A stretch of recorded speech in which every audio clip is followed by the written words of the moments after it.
Fascism is a form of government that has cropped up various times throughout history, most recently in the mid-20th century in Europe. The most notorious examples of fascist governments have been Benito Mussolini's National Fascist Party in Italy from 1922 to 1943 and Adolf Hitler's National Socialist German Workers' Party, the Nazi Party, from 1933 to 1945. However, three basic tenets that nearly all fascist governments exhibit are authoritarianism, nationalism, and xenophobia. The police in Washington, D.C. are now under federal control. President Trump is launching a crackdown on crime and homelessness in the nation's capital. Our capital city has been overtaken by violent gangs and bloodthirsty criminals, roving mobs of wild youth, drugged out maniacs and homeless people. And we're not going to let it happen anymore. We're not going to take it. And the president is sending in 800 National Guard troops to Washington, D.C. The mayor of Washington, D.C. rejects the president's claims that crime and homelessness are out of control.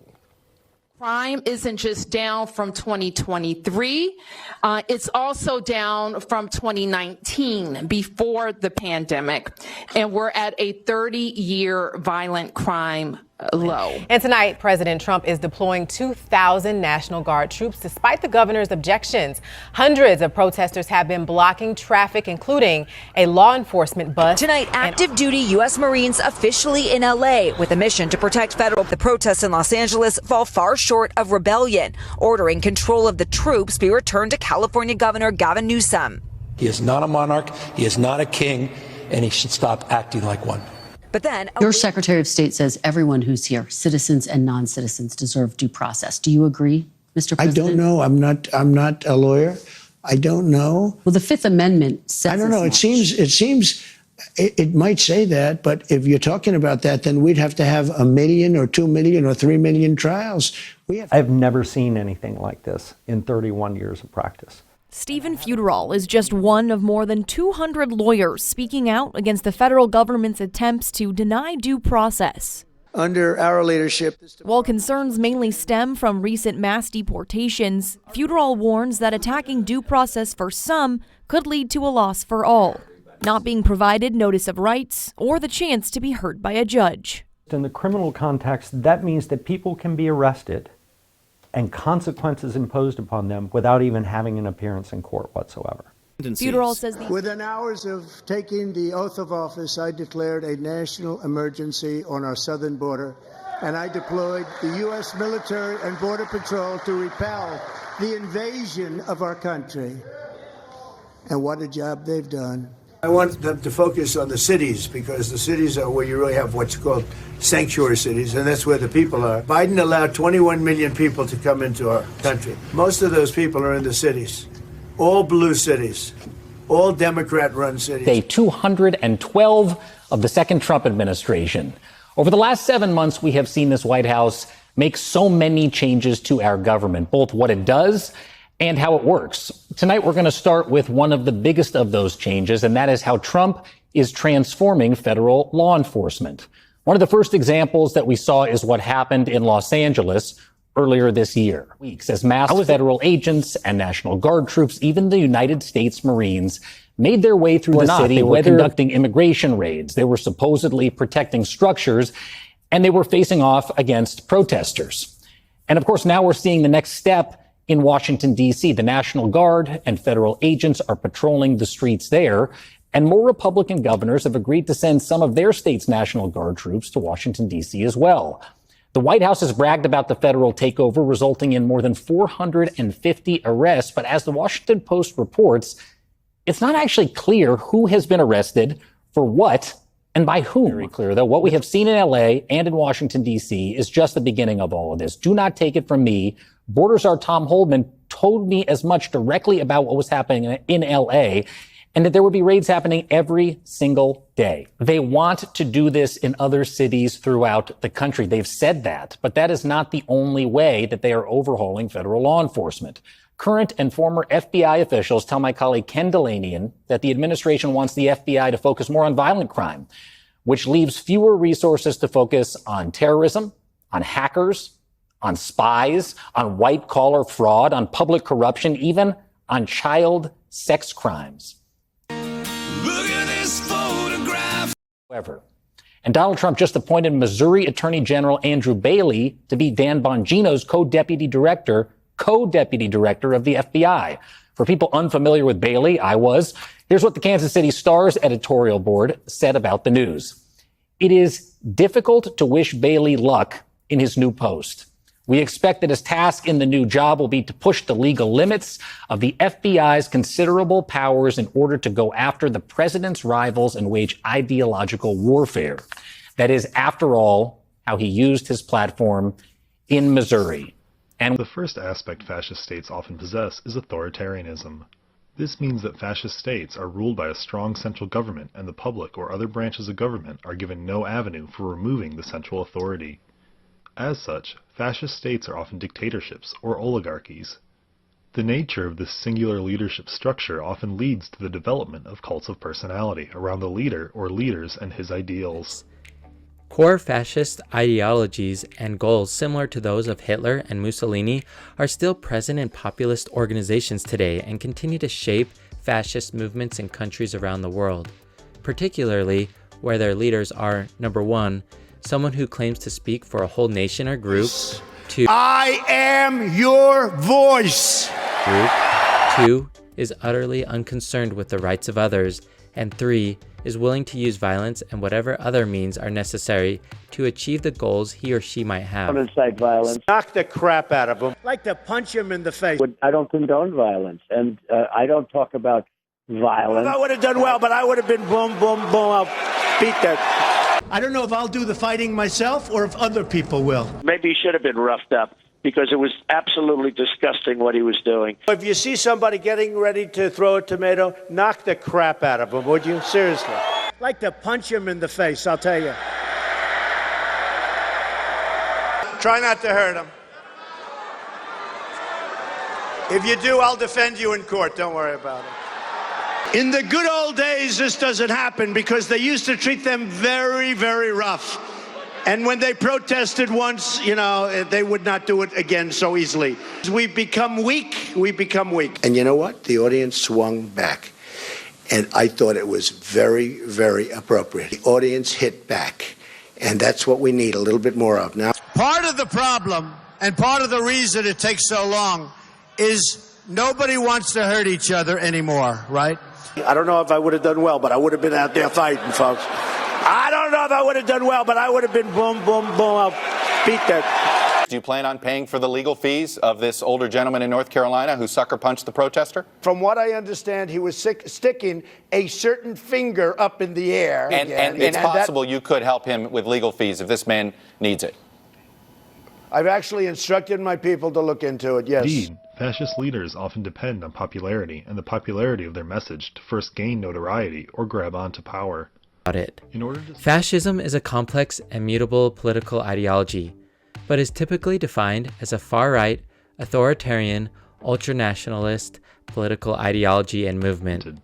The second aspect most fascist states possess is nationalism, or the pride in one's country. The ideals of most fascist states are founded upon a fervent and intense nationalism espoused by the fascist leaders.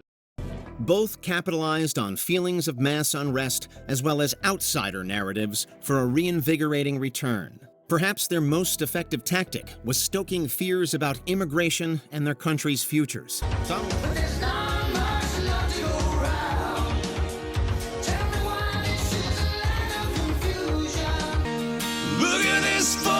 Thousands, hundreds of thousands of illegal immigrants, many of them prisoners. They're taking up your health care. They're taking up your space in schools. They're taking up your hospital. Omnipotent power and unquestioned authority are often required for fascist states to remain in power, and this authoritarianism often extends to the economy as well. The economy under fascist dictatorships is usually tightly controlled, and although businesses are not owned by the government, what they can and cannot produce and who they can and cannot conduct business with is often firmly regimented. And it's not looking great for the American consumer. In July, costs for producers and manufacturers, known as wholesale inflation, rose at the fastest monthly pace since June of 2022, when we were in the pandemic. According to the Bureau of Labor Statistics, the Producer Price Index, which measures inflation before it hits consumers, jumped 0.9% from June to July. That's the biggest monthly jump in over 3 years. It's more than 4 times what economists expected. Now, higher prices may be hitting American consumers next. So far, consumer prices have been relatively steady. Now, this is partly due to U.S. importers bearing the brunt of some of these costs, even taking steps to offset the impact by pre-ordering inventory and absorbing some of the tariffs to shield consumers. But unfortunately, that buffer between the tariffs and your wallet may not last. Let's take a step back and break this all down. There are 2 kinds of inflation that we measure on a monthly basis. Retail inflation, which is what you, the consumer, feels, and wholesale inflation. Wholesale inflation is the change in prices that businesses pay for goods. So manufacturers, producers, and business owners tend to feel wholesale inflation first before the goods even get into your hands. Costs go up for them, and then they're forced to make some pretty tough decisions. Do they and can they pass the price hike on to you as the consumer? Do they or can they squeeze their suppliers and manufacturers? In almost all cases, the impact eventually makes it to the checkout line, causing you to pay higher retail prices. But President Trump doesn't seem to believe there's any cause to worry. We had the worst inflation in the history of our country. And now our inflation is down to a perfect number, a beautiful number, hardly any at all. And yet our country is taking in tens of billions of dollars and trillions of dollars, actually trillions of dollars in tariffs. And you know all about it. It's been amazing. They say, why are we taking in so much money? Okay, I mean, one can get exhausted doing this, but we're just going to point out lies where we can. We've not taken trillions of dollars in tariffs. It is in the billions, there's no question, but there's no reason to lie about that. Just say the number. This is a great moment because normally you see these things move in slightly tighter lockstep in wholesale inflation and consumer inflation. We're not seeing that, so it's important. This is a great opportunity to point out. We now have wholesale inflation at a much higher number than we expected. And now the question becomes, what happens next? Because most of us don't buy things wholesale, we buy things retail. Yeah, absolutely. So the producer price index is all about what happens to the stuff businesses buy. The consumer price index, the C there, consumer, is the stuff you and I buy. And of course, you and I buy stuff from producers. So think about this as the snake that swallowed the inflationary rat. We're seeing it halfway along the snake, and there's a big bulge in the snake right now. So one question, I guess, is whether the snake can just digest that enormous rat stuck halfway through, or is he going to poop it out the end? I'm getting a bit graphic here, as the sort of consumer price inflation that you and I will see. My guess, for what it's worth, is usually when you swallow too big of a rat, something comes out the other end and consumers end up getting hurt. Who pays for the tariffs? Listen to what he said. Who pays the tariffs is a choice. And what we've seen thus far is that the manufacturers are eating a substantial portion of the tariffs and taking it into their profit margins.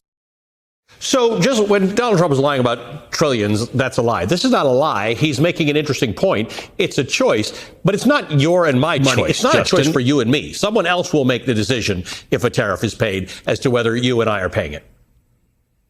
Wouldn't it be wonderful if it was a choice? I'd just walk in and I'd say, you know what? Didn't vote for the guy. I'm not paying the tariff. I'll take the discount price and the rest of you schmucks can pay more. Right. But no, that's not how it works. So, look, I just want to be really clear, because Besant actually was trying to use a bunch of cowardly language to not be as clear as he could. Here's how it works. If Best Buy imports a washing machine from abroad, say from Korea, it hits the docks in America. And, Best Buy will have paid some price for it.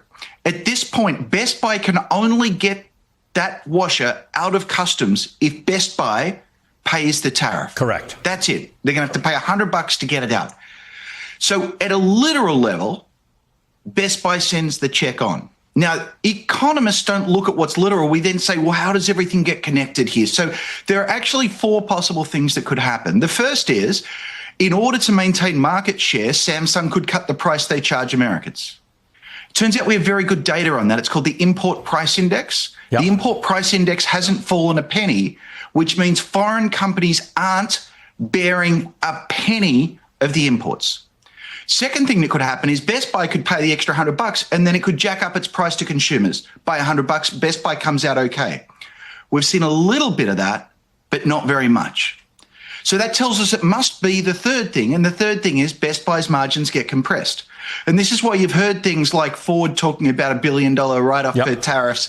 You've heard the same thing from General Motors, and you're hearing it throughout earnings season. The only other thing that can happen is they just stop sending washing machines, in which case the consumer goes without, but it doesn't show up in our statistics.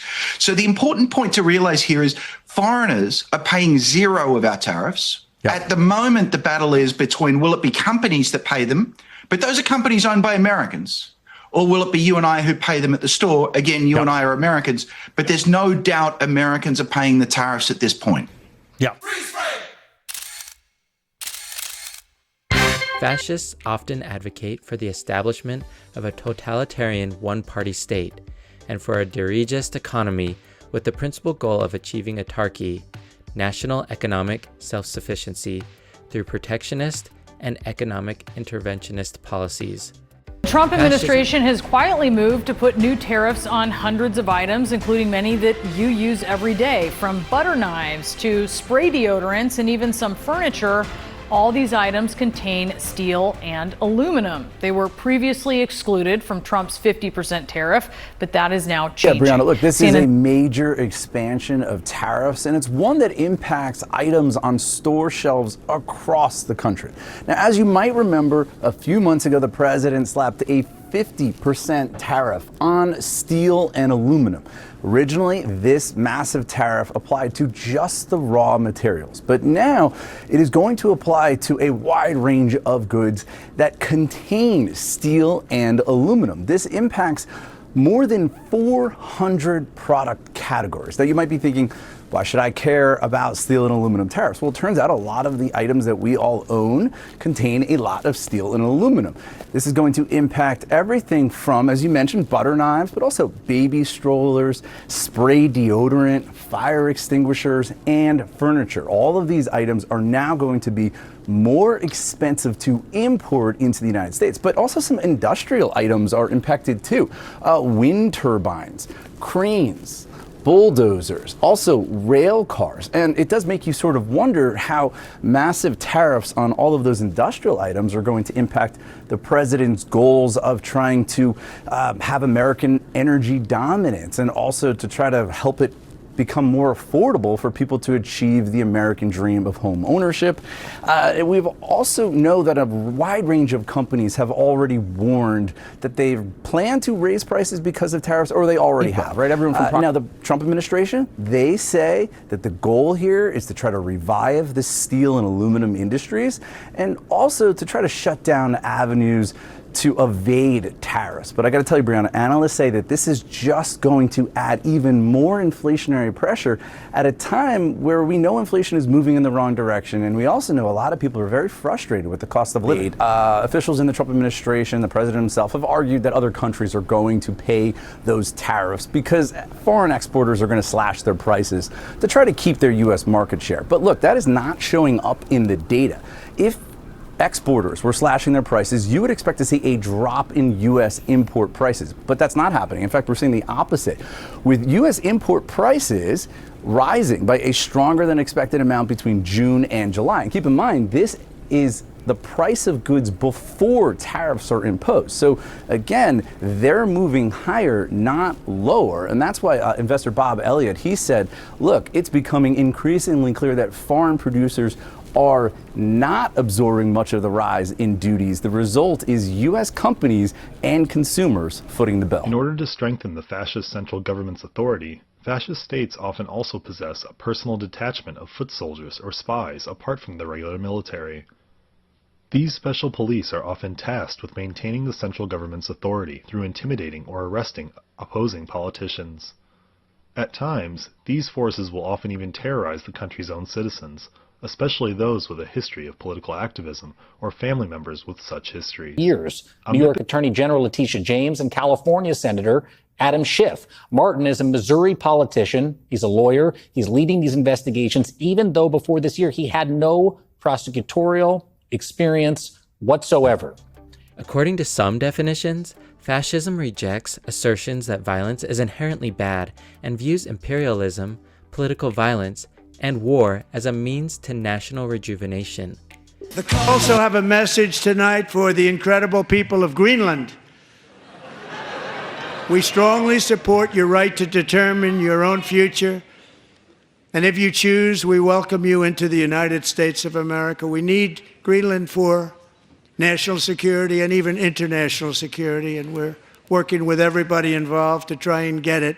But we need it really for international world security, and I think we're going to get it. One way or the other, we're going to get it.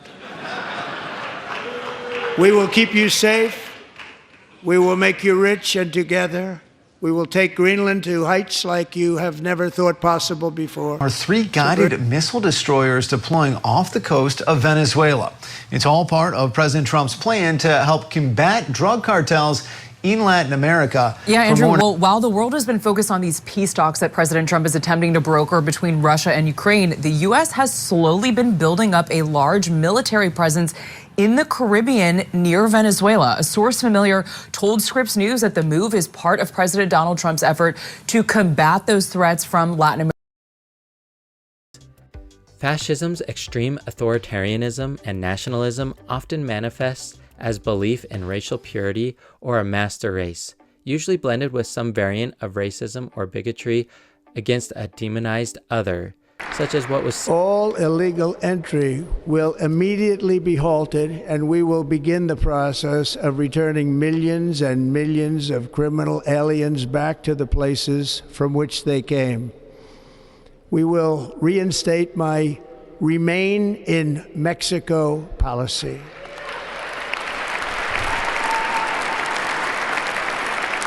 I will end the practice of catch and release. And I will send troops to the southern border to repel the disastrous invasion of our country. Ideas such as these have motivated fascist regimes to commit genocides, massacres, forced sterilizations, mass killings, and forced deportations. New this morning, President Trump's sweeping new travel ban is now in effect. As of midnight, citizens from 12 countries, mostly in Africa and the Middle East, are now barred from entering the United States.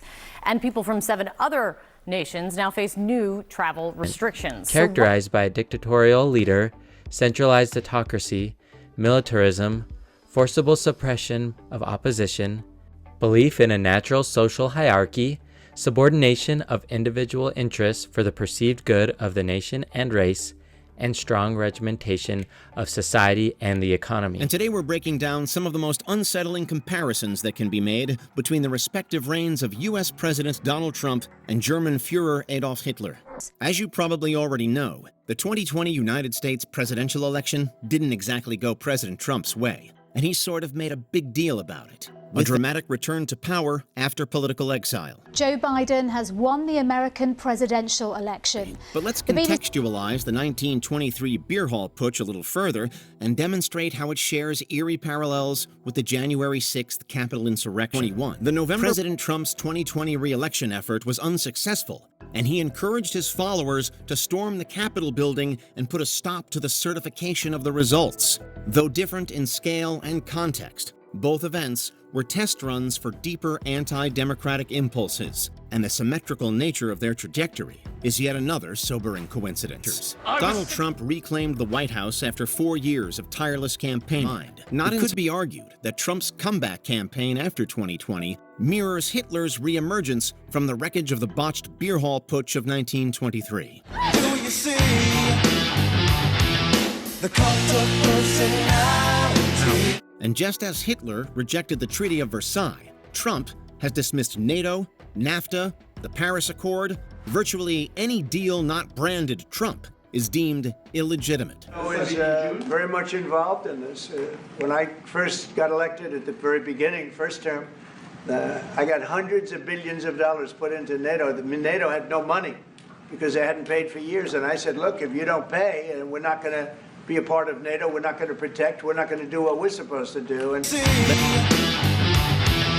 cult of personality. Leveraging economic instability for political gain. Less than an hour ago, the Labor Department released new numbers showing the consumer price index, that basically follows inflation, it spiked to 4.2% compared to where we were a year ago. That is the biggest jump we have seen since 2008. In the wake of World War I, Germany's hyperinflation created the necessary conditions for extremist sentiment to bubble up. Similarly, in the post-COVID United States, the crushing weight of the 2021 to 23 inflation surge and its associated economic stress helped re-energize American nationalism. We're going to make it the best it's ever been. We can do that.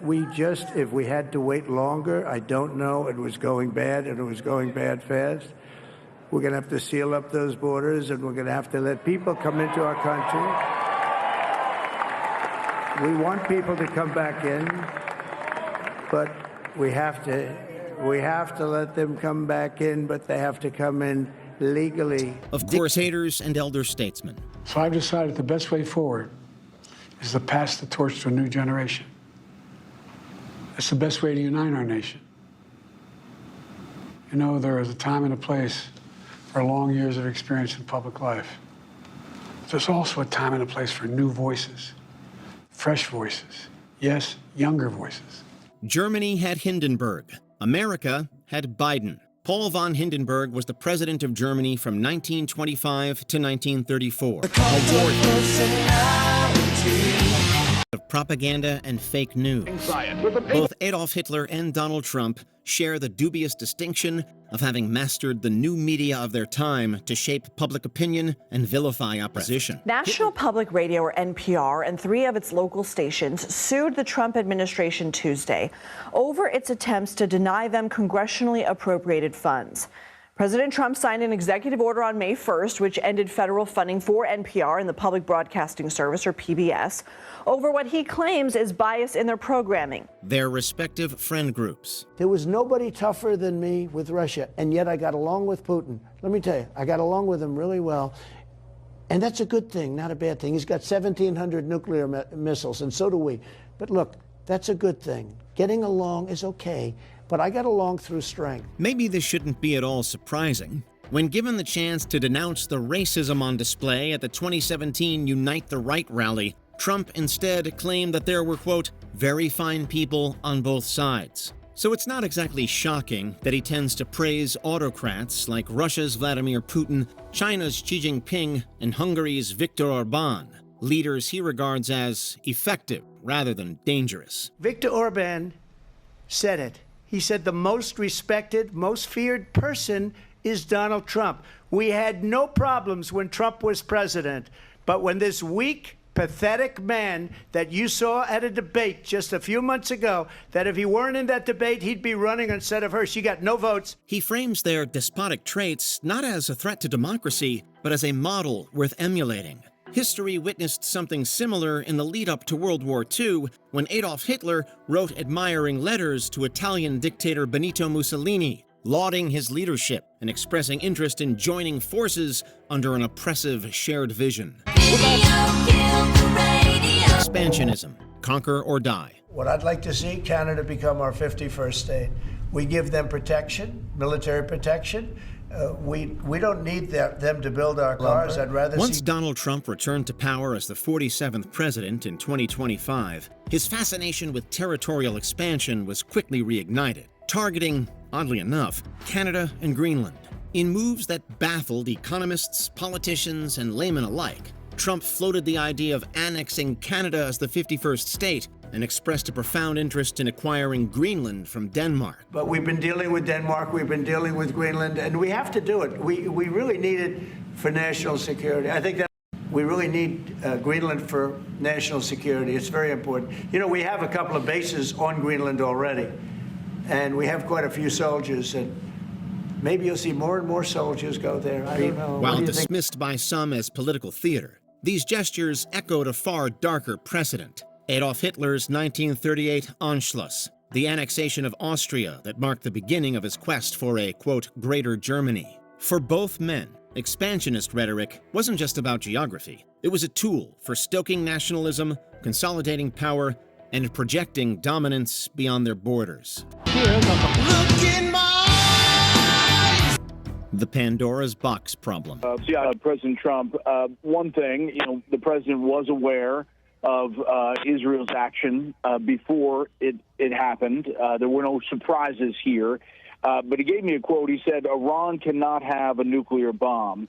we're hoping to get back to the negotiating table. We'll see. June 2025 marked what many are calling a dark turning point for the Trump administration. Amid the chaos of the brief but frightening Israel-Iran war and massive immigration protests erupting in Los Angeles, Trump seized the moment to test out his long-standing push to consolidate executive power. Critics argue that this response to these overlapping crises reflects a dangerous expansion of presidential authority. This was provoked by the White House. The reason why, we don't know. I posit that maybe we are part of a national experiment to determine how far the federal government can go in reaching in and taking over power from a governor, power from a local jurisdiction. The historical parallel is hard to ignore. Adolf Hitler used the 1933 Reichstag fire to justify the subsequent Enabling Act. Even if Trump himself avoids war, the forces he's unleashed, conspiracies, militias, erosion of norms, could outlast and outpace him, much like Hitler's early policies spiraled into something far more catastrophic. Let's make one thing clear: Donald Trump is very clearly not Hitler, but his open embracement of white supremacist talking points may foreshadow disturbing things to come. While Trump has... These are animals. Oh, look at my African American over here. When he talks that way, the way he did on this tape, it confirmed that he is truly a racist. A well-educated black has a tremendous advantage over a well-educated white. A black may think that they don't really have the advantage. If I was starting off today, I would love to be a well-educated black. They don't look like Indians to me, and they don't look like Indians to Indians. It would be 9 blacks against 9 whites, all highly educated, very smart, strong, beautiful people, right? Pocahontas? Is it offensive? Oh, really? Oh, I'm sorry about that. Pocahontas? I think she's as Native American as I am, okay? When Mexico sends its people, they're not sending their best. They're bringing drugs, they're bringing crime, they're rapists, and some, I assume, are good people. I want surveillance of certain mosques. Negotiating with China. They say, we want deal. I'm asking for the vote of every single African American citizen in this country. What do you have to lose? You're living in poverty. Your schools are no good. You have no jobs. 58% of your youth is unemployed. What the hell do you have to lose? While Trump has strongly denied any claims that accuse him of racism, journalists, authors, and more have been quick to characterize his viewpoints of being poisoned by racist ideas. Of course, to reiterate, we're nowhere near the level of Nazi Germany's appalling racial policies, which touted the superiority of the so-called Aryan master race and aims to whitewash the world. But Trump's rhetoric targeting Muslims, Latinos, and immigrants has normalized xenophobia and political scapegoating. Is Donald Trump really a fascist, as some would say? Or is the word authoritarian sufficient? Loosely. But you can generally identify fascists by their hate of the other, vengeful nationalism, and repression of dissent.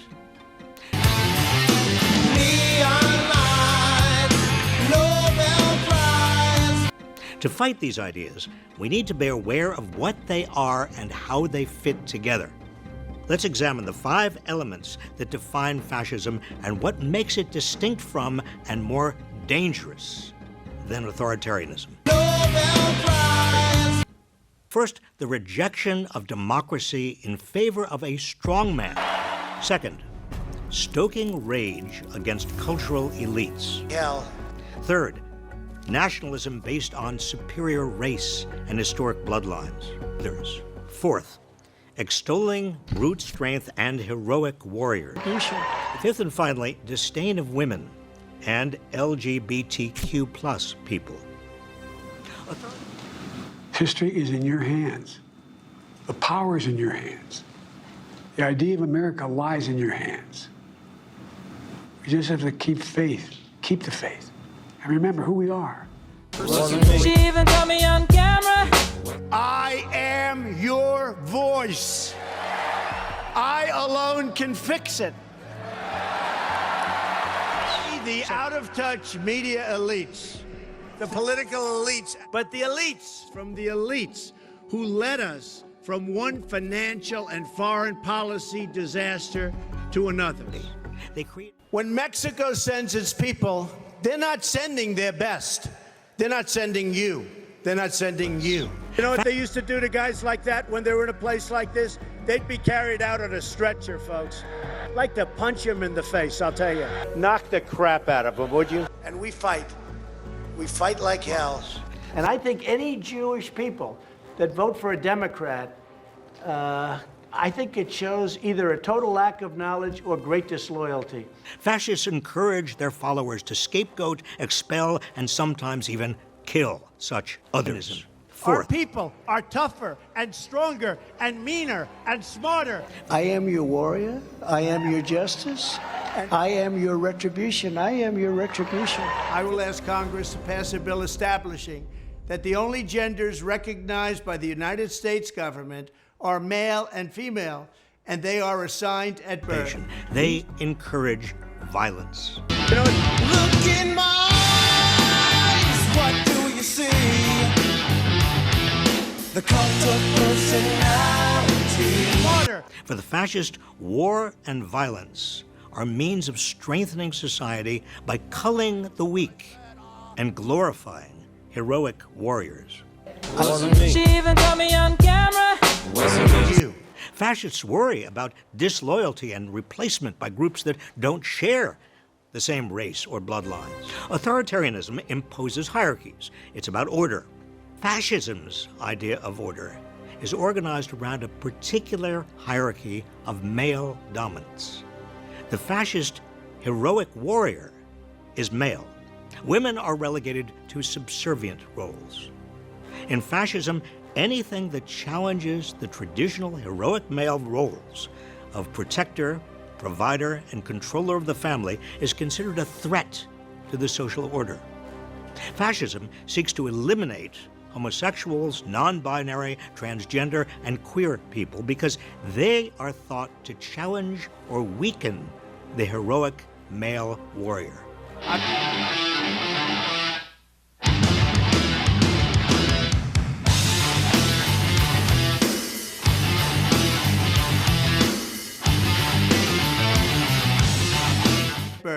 These 5 elements of fascism fit together and reinforce each other. Rejection of democracy in favor of a strong man depends on galvanizing popular rage. Popular rage draws on a nationalism based on a supposed superior race or ethnicity. That superior race or ethnicity is justified by a social Darwinist idea of strength and violence, as exemplified by heroic warriors. Strength, violence, and the heroic warrior are centered on male power. These 5 elements find exact expression in Donald Trump. His uniquely American version of fascism is rooted largely in white Christian nationalism. It is the direction that most of the Republican Party is now heading in. It's not enough to call Trump and those promoting his ideas authoritarians, when what they are really advocating is something far worse: fascism. Look at this photograph. Great thing about America is here, kings and dictators do not rule. The people do. This is the time. This is the place for the future. But there's not much love to go around. Tell me why this is a land of confusion.